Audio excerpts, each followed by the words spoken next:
بسم اللہ الرحمن الرحیم۔ صرف 5 منٹ کا مدرسہ قرآن و حدیث کی روشنی میں۔ نمبر 1، اسلامی تاریخ۔ عمر بن عبدالعزیز رحمۃ اللہ علیہ کی خلافت کے اثرات۔ حضرت عمر بن عبدالعزیز رحمۃ اللہ علیہ صرف 2.5 سال حکومت کی۔ حضرت عمر بن عبدالعزیز رحمۃ اللہ علیہ نے صرف 2.5 سال حکومت کی۔ اس مختصر سی مدت میں سارے عالم میں اسلام کا نقشہ ہی بدل گیا۔ پورے ملک میں خوشحالی عام ہو گئی اور عدل و انصاف قائم ہو گیا۔ خوشحالی کا یہ عالم تھا کہ پورے ملک میں زکوٰۃ قبول کرنے والا ڈھونڈنے سے بھی نہیں ملتا تھا اور مال واپس لے جانا پڑتا۔ عدل و انصاف کا یہ عالم تھا کہ اس کے اثرات انسانوں سے آگے بڑھ کر جانوروں تک پہنچ گئے تھے۔ ان کے زمانے میں بھیڑیے اور بکریاں ایک ساتھ چرا کرتے تھے اور کسی بھیڑیے کو یہ ہمت نہ ہوتی کہ کسی بکری کو نقصان پہنچا دے۔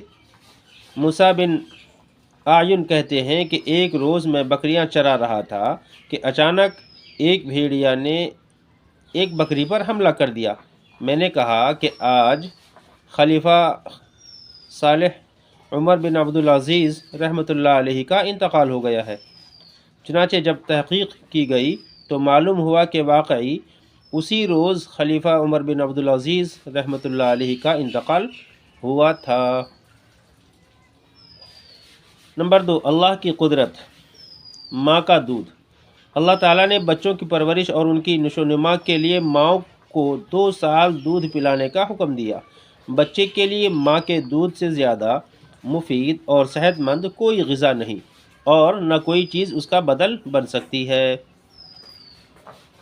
آج سائنس بھی اس بات کی تصدیق کر رہی ہے کہ اگر ماں بچے کو پورے 2 سال دودھ پلا دے تو اس کے اندر بیماریوں سے لڑنے کی طاقت پیدا ہو جاتی ہے اور جلدی سے کوئی بیماری اس پر حملہ نہیں کر سکتی، اور ماں بھی دودھ پلانے کی وجہ سے سینے کے کینسر سے محفوظ رہتی ہے۔ یہ اللہ کی عجیب قدرت ہے کہ ماں کا دودھ جہاں ایک طرف بچے کے لیے غذا ہے تو دوسری طرف بہت سے امراض سے ماں کی حفاظت کا ذریعہ بھی ہے۔ نمبر 3، ایک فرض کے بارے میں۔ عورتوں پر احرام کھولنے کے لیے سر کا بال کٹانا۔ رسول اللہ صلی اللہ علیہ وسلم نے فرمایا، یعنی احرام کھولنے کے لیے عورتوں پر بال کٹانا ہی لازم ہے، ان کے لیے بالوں کا منڈوانا جائز نہیں۔ یہ ابو داؤد کی روایت ہے۔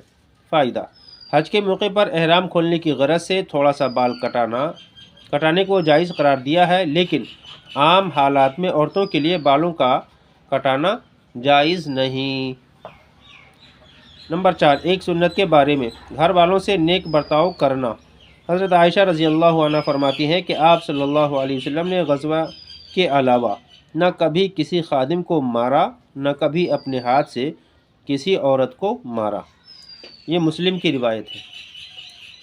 اللہ تعالی ہم سب کو عمل کی توفیق نصیب فرمائے۔